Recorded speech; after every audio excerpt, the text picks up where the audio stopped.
So my name is Jeff Lanier. I'm the label manager for Cheskey Records, which is a Grammy-winning audiophile record label based in New York. Historically, it's been jazz, classical, singer-songwriter, and folk albums. More recently, they've been known for doing binaural recordings. Binaural recordings are a single microphone that's shaped like the human head, and the inputs are in the ears. So when you're capturing the sound in high definition, it sounds like you're in the room with the band, especially because we record in a church, which has a lot of great natural acoustics that feed into that process. So capturing it in binaural the way that we do, you're recording straight to 2-track. You're not multi-track recording. So you're mixing with human beings instead of with faders. So if you need more vocals, the vocalist needs to either sing louder, come closer to the microphone. If you want to pan the guitar player to the left, you actually get the guitar player to get up and move to the left.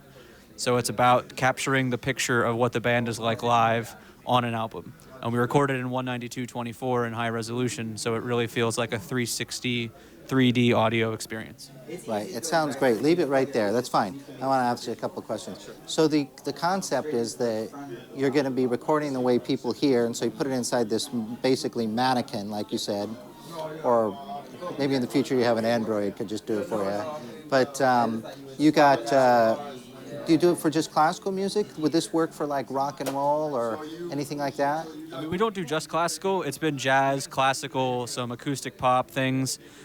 Rock would be difficult because, again, as far as getting a balance, it's a single microphone. So you're not going to have a separate microphone for the vocalist, a separate microphone for the guitarist, a separate microphone for the bass player. So the drums in a hard rock thing are going to kill the vocal. So an instrumental hard rock thing could be possible because everyone's loud. But if you have a subtlety in a vocal, which even hard rock, the vocals are a lot more subtle than the drums. Right. So it's really best for something that's more of an acoustic experience, right? Right. Yeah. Or have you ever done anything like a jazz at the pawn shop kind of a thing? Yeah, so we did in February 2 recordings, Camille Thurman and Mark Whitfield. We recorded live at Rockwood Music Hall. So not only do you feel the band in front of you, but you have the band, you have the audience all around you. You know, clanking of glasses, murmuring between takes. It feels like you're there. Yeah, because that's kind of cool, actually. Right. Yeah, especially when you have a little party or something and listening to it. So what's the range that that Cheskey sells? It's jazz, classical. Do you have old recordings or anything like that, or are these all new recordings? These are all original to the label recordings, so we are recording them. So the label started in 1986, so we have catalog from then till now, but we're not re-recording or reissuing anything. These are our artists doing our recordings. What are you guys still just doing the same thing you've always done, or have you changed course a little bit, or? No, I mean, we're doing the same thing while obviously adding things as time goes on. Like we're bringing vinyl back, as you noticed. Right, I was looking at your cart here. I can't remember if you had vinyl before. Was that your main thing, or? Well, when the label started, it was big on vinyl. Then it went away when CDs came in. Yeah. And now with vinyl coming back, we're doing more vinyl. We're signing things that are also doing well on streaming. We have Macy Gray now, who does well on all formats. But we also have a band called City of the Sun, which is a younger skewing band that fits what we do perfectly as far as what kind of instrumentation. But they have over 17 million streams of their album. So it's making things available in every possible way that people want to digest music. Vinyl, CDs, downloads, streaming. Right, so that's what makes it different than Mobile Fidelity, for example. Mobile Fidelity's remastering old tunes, you know, and doing it on nice vinyl and so on. You guys are doing it from the beginning with your own original artist. Right. Yeah. So just real quick, and I'll let you go because it's really busy, and I do appreciate you talking to me. What are a couple, 2 or 3, if someone said, oh, this sounds interesting, but I don't know anybody in your label, who would you recommend that they get? Just for jazz. Jazz is popular, yeah. Macy Gray would be a good one. Chuck Mangione. Oh, Chuck Mangione is on there. Oh, great. Ron Carter. We have many recordings with Ron Carter. I mean, for me, those would be probably the biggest names. Oh yeah, those are on regular labels. I didn't even know Chuck Mangione was still alive. He is. But I mean, we've had a ton of jazz greats. Clark Terry. We've had some greats. Right. Well, hey, thanks a lot. How can they get it? I mean, where do they? What's the website? You can go to www.cheskey.com, and it'll show you all of our albums, and from there it'll take you to all the different purchase links: iTunes, Amazon, HD Tracks, everywhere. Right. So it's www.cheskey.com. Cheskey.com. CHESKY.com. Yep. Fantastic. I'm glad I got to hold you. Yeah. Thank you very much. You're listening to the UnCommonCore podcast.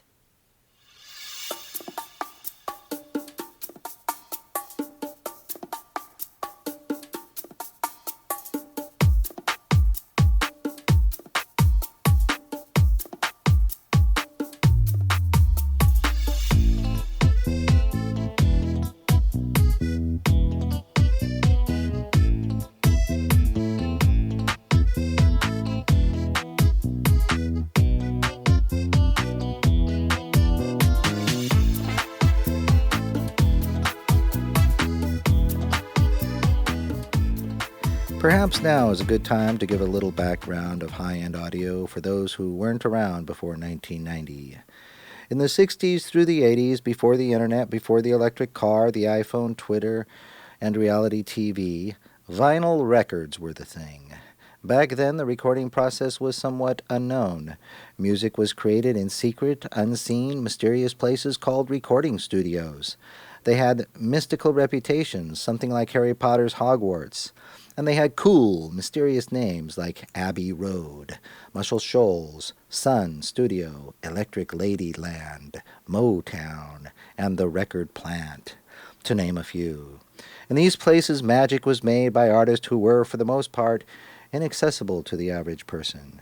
And when they released a record, the only way you could experience the magic was to go down to the record store, purchase the album, and take it home. On the way home, you might look at the cover, contemplate the artwork, or perhaps even read the lyrics. Once home, you'd remove the vinyl record from its sleeve, place it on the round platter of your record player, clean it with a special record cleaning brush, lower the needle to the surface of the vinyl, move to your sofa or sink into your comfy chair with your favorite libation, and the magic of that recording studio, that session, would be mystically transported to your room. The more you could hear of that recording, the more you experienced the magic of it. With the right equipment, you could hear the background singers, the little triangle being hit in the corner, dogs barking in the distance, the crash of cymbals or the bang of the gong. It wasn't just the gist of the recording. You were there with the magicians witnessing them create their magic. You could hear how hard they plucked the strings of their Martin guitar or blew into their flugelhorn. You were in the studio, felt the ambience, experienced the time and the space in all three dimensions. You listened to the whole record, and when it was over, you were back in your room. The spell was cast.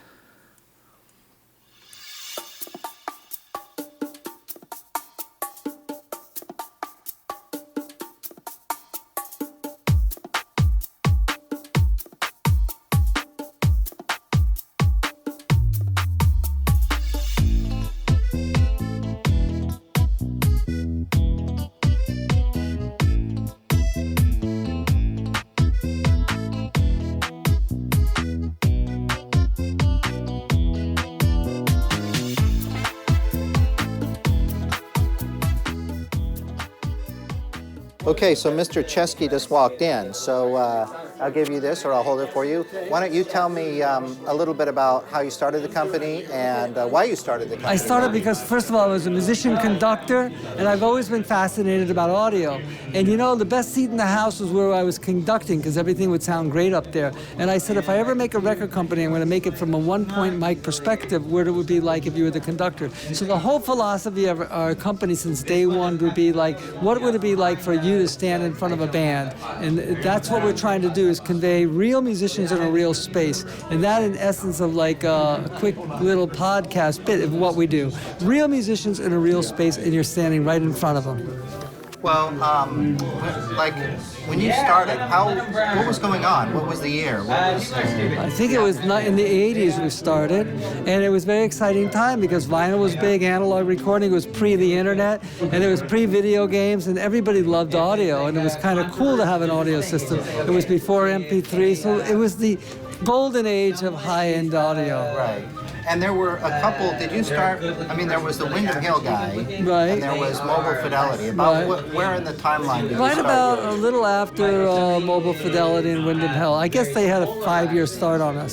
But, back in '86, I think we started making our records. Right. Because the audiophiles before that, they would get imports from like Japan because the vinyl was better. Exactly. And so there wasn't anything much in America. So all these labels, and the Windham Hill guy wanted to do his own thing, and the Mobile Fidelity wanted to recreate the original master better, because most of them weren't that good. I mean, yeah, the first pressings were okay, but so you guys had pristine, silent Yes, vinyl. that's what we did. Really beautiful 180-gram virgin vinyl is how we started. We started all of this before anything with that, and that was our thing. And then when digital came out, we started making recordings.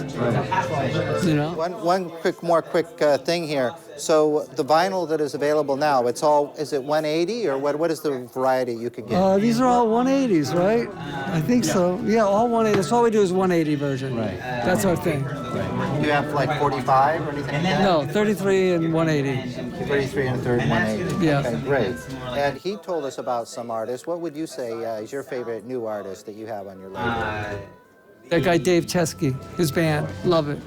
Dave Cheskey? Yeah, his band, Jazz and the New Harmonics, my favorite band, and maybe, the Orchestra of the 21st Century is my second favorite band.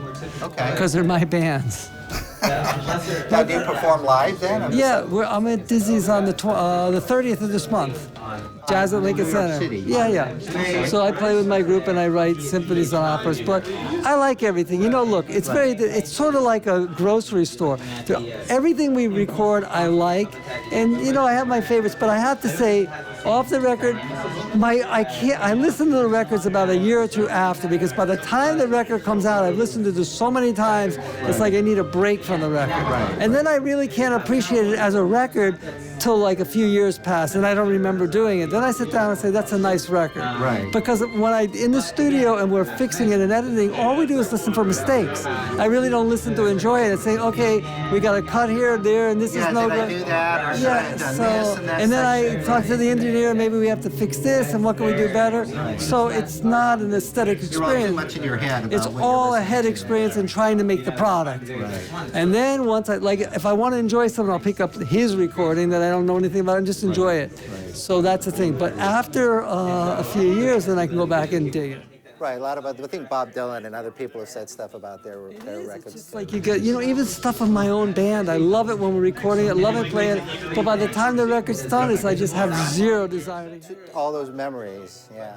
because it's just all day long in your head. You need a break from it, One real quick question. Where do you do your mastering and editing? Do you do that In-house. in New York? Yeah, Nick Prout's our in-house engineer and mastering engineer. We do it all there. Fantastic. Hey, well, thanks a lot for your time. thanks I for really talking. appreciate it. And your name again? Dave Cheskey. That's right, and you're the guy. Okay, thanks a lot. All right, bye-bye. You want to say hello? Hello, What's your name? Luca.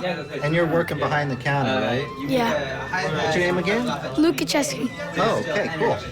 Doing a good job, guys. All right. All right. All right, man. He's got your hair.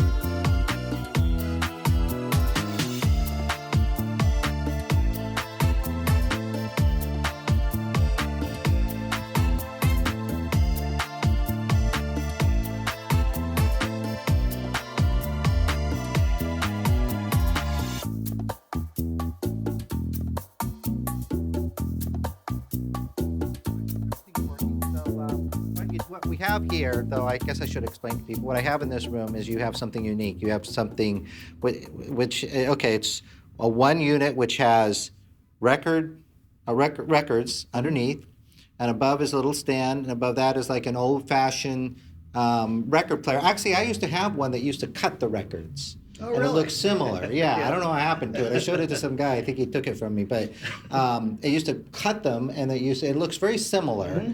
And it's one unit, and then the turntable is actually on top of it, and the speaker is inside where they used to have the speakers in that old thing I used to use. Yeah, I mean, the cutting lathe thing. Yeah, this is basically a recreation of a format that has passed us by. It's a one-piece audio system. Basically, the unit is from the top of the rack up here. It incorporates the turntable. It's got the amplifier, preamplifier, loudspeakers, everything's built in. It plays not only vinyl, which is its primary source, but it also plays Bluetooth. It's got digital and analog inputs, computer connection so that you can rip to your computer or play back from your computer. And what kind of computer connections? Does it have an optical or is it USB? It's a USB. Okay. And it's compatible. It basically appears in your computer settings as USB codec. So whether it's Mac or PC, it's agnostic. Okay. It doesn't care what you use it with. There's no drivers or anything to install. It just plugs in and works. We've also got optical digital inputs, so that some people have mentioned you can put this thing on the table under your flat screen TV, Right. and that input can be utilized as a sound bar. Right. For example, Does it have inputs and outputs, or just inputs? Optical. well, it has inputs? inputs. It has optical input only. Okay. But it does have analog output. So if you wanted to expand this and perhaps go to external speakers later, we're able to drive external powered speakers or a power amplifier. Well, the optical is going to be good for like an Apple TV. Yeah, that's why Yep. you have a TV, you have a little Apple TV, it's got an optical out. Yep. And also a lot of the flat screens have inherent optical output as well. Right, so they right. can drive their companion And I was soundbars. surprised by how good it sounds, because it's like I was just saying, the last place you want to put your turntable is on top of a speaker. You used to go over someone's house and used to have a turntable on top of their speaker, and you're like, this guy is a nut, you know? Right. But here you have a speaker on top of a turntable, and it sounds really good. I mean, I thought these acoustic panels were the speakers. It was like Megapan or something, but it's not. It's coming right out of this. Yep. It sounds. How did you do it? You have damping on the turntable platter, or what? Well, there's a couple of choices of how you can do that. What people have been trying to do and failing for many years is to isolate the sound of the speaker from the turntable, and that is only marginally effective, because once you've got a suspension that is, for the turntable, it's flexible enough to isolate the sound. It's also so flexible that it's very sensitive to walking across the Right, floor. right. They bounce all over the place.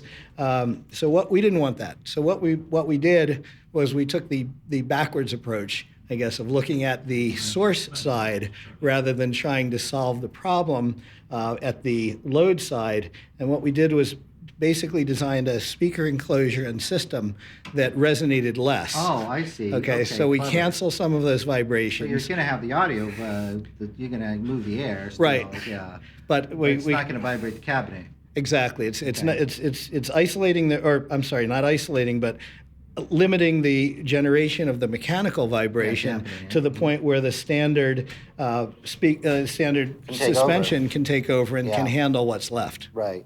And you also have it weighed down by records underneath, which makes it even better. Well, I mean, in this stand, in this actual demonstration, the stand's here primarily because it holds this our doesn't- records, it doesn't but come that's an together? accessory piece. Oh, it's an accessory piece, Yep. but it's good. It looks Yeah. great. It looks like it all comes together. Is this the only style you have? You have the wood and the black? We have the walnut, and we also have a maple veneer, which is behind you over there.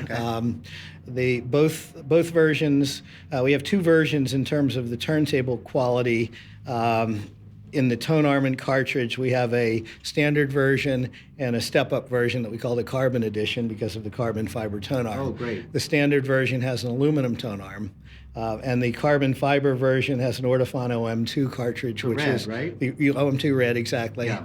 And the standard edition has the Ortofon OM10. Right. So- And those are great because there's not a lot of tweaking you could do to the turntables, but you can upgrade the cartridge to the brown and the black. Yep, you can go to the blue is the next step, Yeah. then the bronze, and Yeah. then the black. And we've done some testing because one of the things we wanted to do is to offer, for the audio buff, we like to upgrade. Right. So we like that Yeah, upgrade even though you path. don't think you're going to. Right, Yeah. you always do. You always do, yeah. And we did some testing with people in our office, like our accountant, and that sort of thing, who are not audio buffs to see if they could tell the difference between the step-ups, and they could. Yeah. So the product is capable of enough resolution to identify subtle differences. Right, in and that's a in the source. $99 cartridge, and the next one up is like $250, and then the next one's like $400 and whatnot. So you got an investment that's, you know, something to think about. Absolutely. Right, and it's good. It's not a whole lot of money, but it's a reasonable amount. So, and it's focused right on where you want it, which is the needle.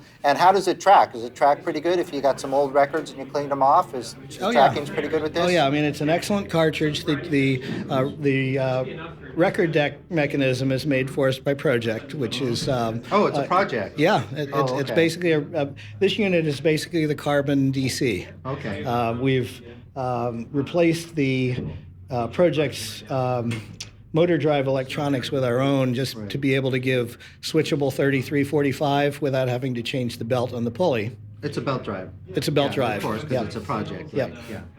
But it all comes set up. The cartridge is aligned. You do have to install the counterweight Right. and install the platter, but everything else is basically once you remove the shipping screws, take it out of the box, plug it in, put a record on, and listen. Right. Yeah. The only thing that I would like to see, because I have these memories of that old one I had, which used to cut it, was that old-fashioned style finish, which was like the peach kind of color. You remember the old Art Deco-y stuff? It Oh, was yeah, a yeah, peach yeah. kind of color, and then it was white and like that peachy brownie Right. color, and it was real smooth. And That that's how definitely the has thing that looked retro at it. look, yeah. Yeah, it was retro, very Yeah. retro, and that would look nice on here too. Yeah, as a different finish. But it's a fantastic product. And how's it doing? The response has been phenomenal. You have to hear it, I mean, because we- you first think about it, you think, this is good. What's this? Right. It sounds great. Oh, you should have seen the feedback we got off the internet when we first launched this initially as imagine all the Kickstarter, trolls. and everybody's were things like, oh, don't buy crap from Crapstarter. Yeah. This can't be done. These guys are obviously it's a half-baked idea, but we didn't go up there until we knew that it worked and it was proven. Well, you have the balls to come into a high-end audio show, so you know it's got to be good. I mean, you're not going to come in here and just have something that's just a joke. Right. Because these guys are not going to be kind to you. And like I said, I walked in and was like, this sounds pretty good. What is this? Oh, it's that turntable. So how do they get hold of it? How do they buy it? And I appreciate your time. You got customers in here now. Well, is it online, or is it going to be in the stores? Pre-buys on our website right now, Right. which is plusaudio.com with plus spelled out PLUS. PLUSAUDIO.com. Correct. Right. Okay. And it's only available right now through our website. We eventually, once we meet up with supply and demand, we eventually will be opening dealers throughout Right. the country. But for the time being, probably for the foreseeable, next 6 to 8 months, it's going to be a website-only Right. direct sale Well, product. some of the companies have the little Bluetooth thing that they're doing. Since it's just one speaker. Mm-hmm. A lot of, are you going to do something like that? You think maybe? Well, we do an have accessory Bluetooth built speaker? into this. Yeah, Bluetooth, so you can So- send it to another system. There are two ways of computer. doing that right now. One of the things that's big now is streaming audio with a product like Google Cast or Amazon's Alexa. Apple's announced they're doing some things Right. in next year.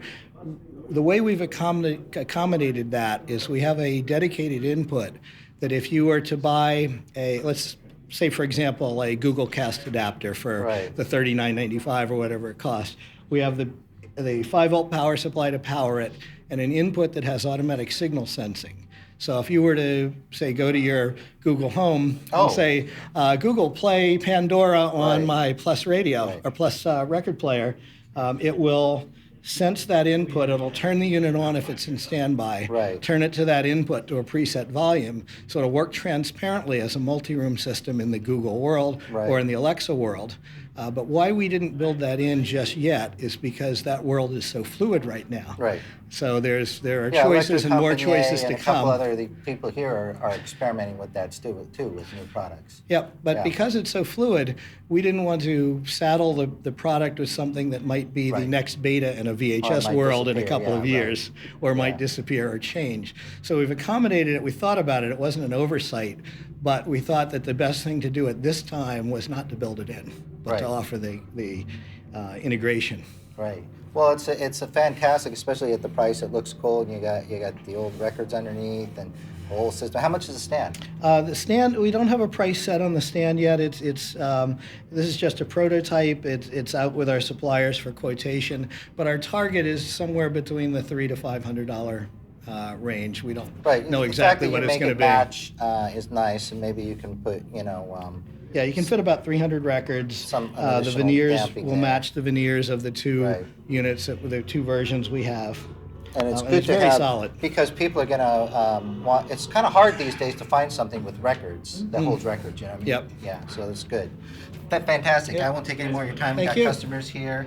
Thank you. And your name is Bob Hazelwood. Bob I'll give you my Hazelwood. card. My And card is here. yeah, I'll give you mine. And what's your name? You're I'm Rob responsible. Monero. Rob what? Monero. And you're responsible for backing this whole thing, right? Well, no, we're colleagues. Oh, okay, Yeah, great. we're colleagues So you and- two have got it going. Well, the company itself is based in the UK, and the product concept was from a gentleman named Sonino Venturi, and the design was done in Milano by a gentleman named Alexander Onnebrink. So they basically, we joined with them. It was their idea. It's our engineering internally. But you had a Kickstarter, you said. Yeah. We had the Kickstarter was basically, we're on the U.S. side. Marketing is not our expertise. We're engineers. Right. So the Kickstarter was there both to find out what the market was like, what people were asking for, what they wanted, as well as to help support the tooling. See how it'll fly and Yeah. all that, yeah. Exactly, as well as to help support the tooling investment needed to get us started. That was very successful for us. We basically got our expectations met on the Kickstarter. Sold a number of units, got some very, very good feedback, Well, that's and the now good we're thing ready to about- fly. Thank you for your No, time. thanks for coming It's in. fun.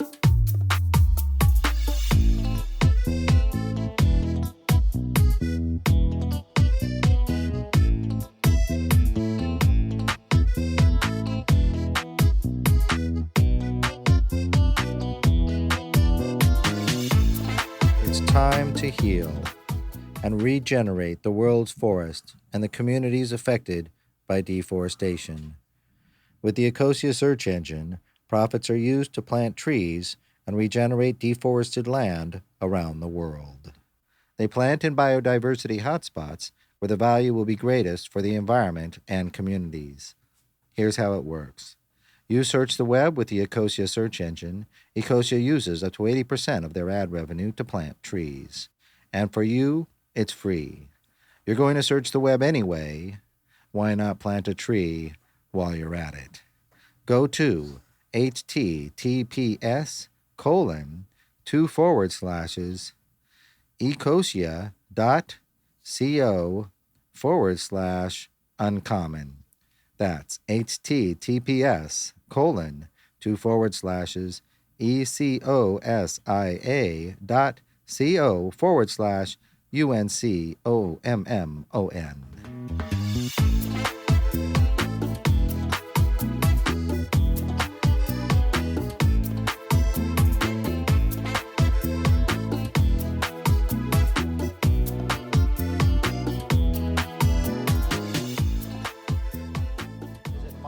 MarkAudio-Sota, right? Not to be confused with Soda turntables, right?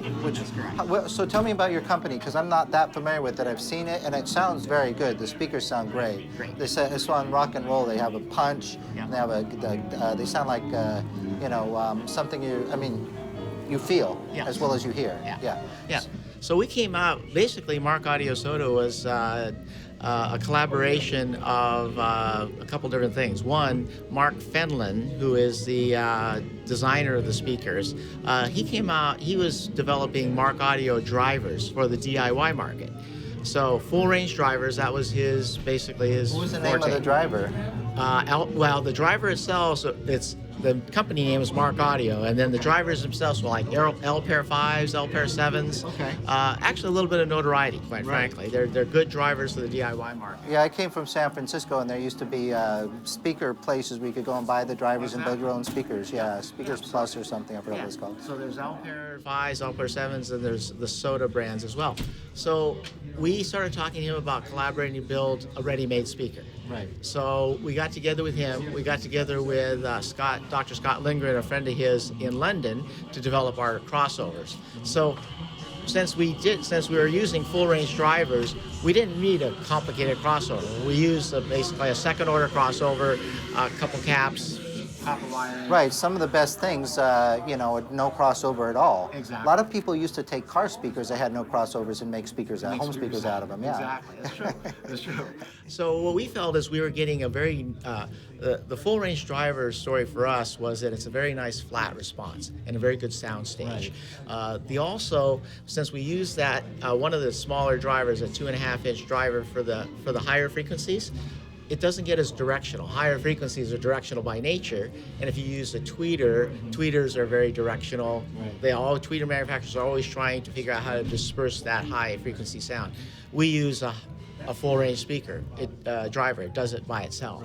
So based on what you're telling me, I couldn't tell in this room. I mean, these are not the best places to listen to it. It must have really good sound staging then. I mean, the imaging must be really good too. In fact, to tell you the truth, you just exactly took the words out of my mouth, and all the reviewers. The reviewers that have reviewed our speakers, first thing they're saying, wow, these have great sound staging.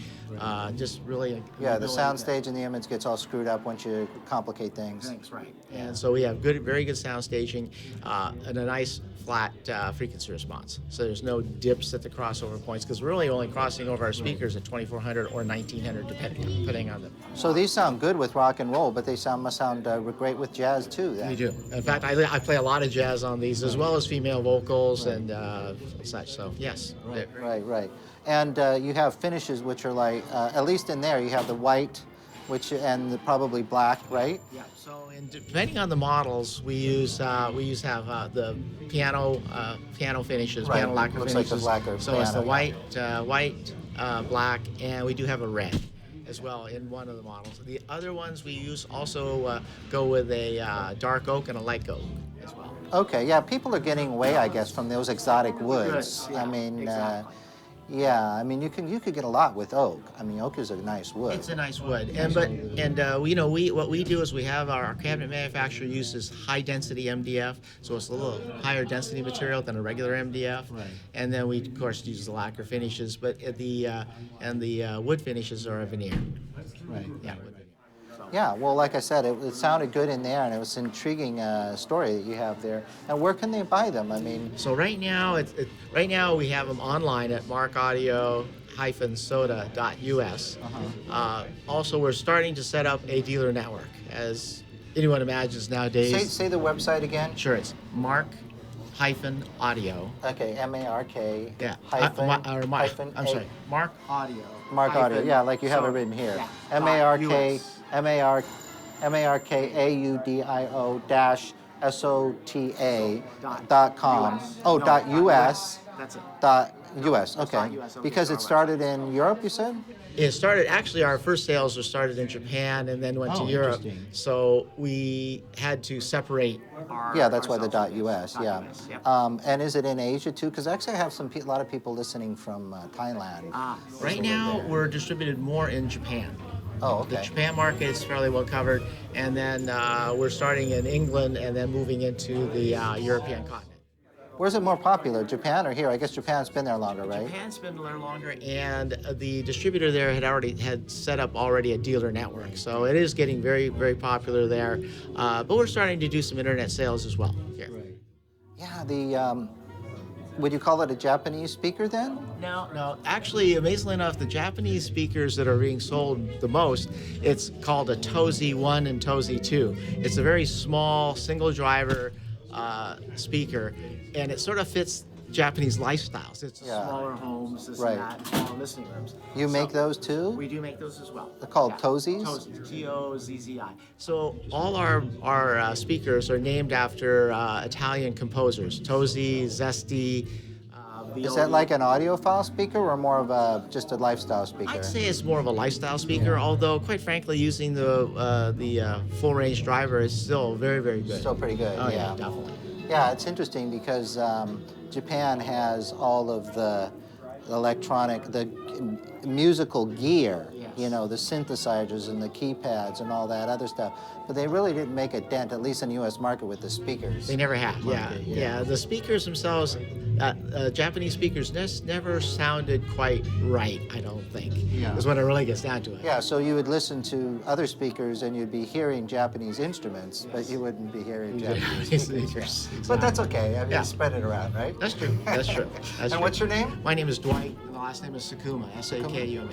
Okay, and it sounds interesting product, and I like the way it sounds, and I like the way it looks, and I wish you a lot of luck. All right, appreciate Yeah, it. Thanks great very story much. too. All right. Thanks again. Okay, thanks a lot. Thanks for coming out in the hallway. All right, I was on my way out, and I wanted to get Krell because I didn't want to leave you out, and I used to have. I used to be in the audio, selling high-end audio many years ago in the 80s. And actually, I have my own mic. But back then, there was Conrad Johnson and Audio Research that always got the headlines, and Krell was right there too, but it was like this solid state thing and didn't get respect. Now, Krell is still as strong as ever, and it's still one of the best high-end audio companies and brands out there, and I don't know what happened to all the other guys, you know? So I wanted to make sure and get Krell. It's like the Gibraltar, you know, of high-end audio. Well, thank you very much. Next month we celebrate our 37th year in business, which is amazing. Yeah.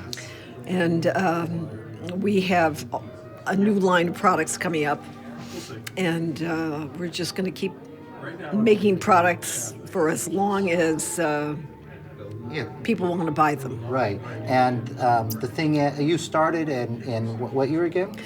December 1st, I know you 1980. got a sore throat. December 1st, 1980. Yep. And was it a small company out of a garage, or was it always a big company? That was Dan and myself in 1,000 square feet in the basement of an old manufacturing building in Bridgeport, Connecticut. Okay, so that's the story also that I wanted to get out there. Yeah. And now, how big are you now? Well, we've grown very, very big, and then we've shrunk a bit. I don't know if you recall, but we had some trouble about 8 years ago, actually 8.5 years I ago. don't remember that actually. Anyhow. I don't think that was your low point. I think your low point was your Fabio's favorite high-end audio. That was your But anyway, so you had some trouble, and you're making a comeback then. Yes, we took in a partner, and the partner actually threw Dan and myself out of the company, and then proceeded to sort of, Change it. well, he didn't know what he was doing, and he wasn't into the business, and he just sort of let it go. Right. And so I've recovered it by myself about a year ago, and I'm the sole owner now, Right. and I'm rebuilding it, and you'll see me for a long time here. Great. Okay, and I know you got a sore throat, so that's the main story I want to do, because you're, like I said, you're like the Rock of Gibraltar in high-end audio. Well, thank you. I feel I like mean, the Rock. There's few. I mean, you're from America. I mean, it's like Lynn. No one knows Lynn anymore, you know. But do you have a turntable coming out or something? I'm not so sure. I want a turntable from Krell, but No, we don't have a turntable. okay, Our because next everybody's kind of jumping on the product bandwagon. is going to be an integrated amplifier, DAC digital Oh. integrated amplifier. Okay, because you have a really nice integrated amplifier at a really nice price, or you did at a really nice price point. We still before. do. It's not called the cheap, Vanguard. but it's not Yeah. your high-end audio price, and The- it's great. It sounds, because I used to hear one of those, friend had one. So. The new one is going to be a retail of $4,000 just for the integrated, Right. and then $5,000 for the digital version. And it's all circuitry, all in one unit, which is always a really Yes. good idea and a really good Yeah, design. and it will have hopefully every bell and whistle that anybody would want, and that we might not have on our current product. Right. So Right. Yeah, those are good, and it's still going to have that Krell sound. Exactly. it's going to be wonderful. Everyone's going to love it, and we'll be bringing next a phono section. So that's the closest we're going to get to turntables. And then after that, we have a headphone amp coming. Okay, I'm going to cut it there, and I appreciate you, even though you have a sore throat, talking Thank to you. me. Like I said, I wanted to get Carla, and it would have been something so without much. it. Thank you very much.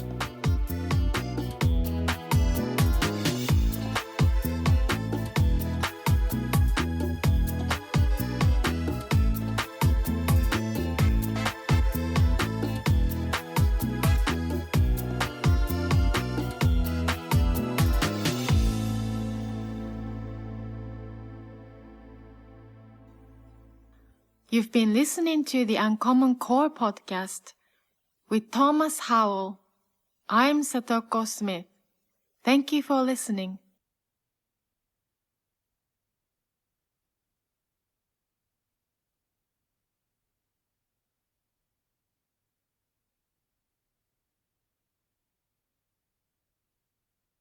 Love.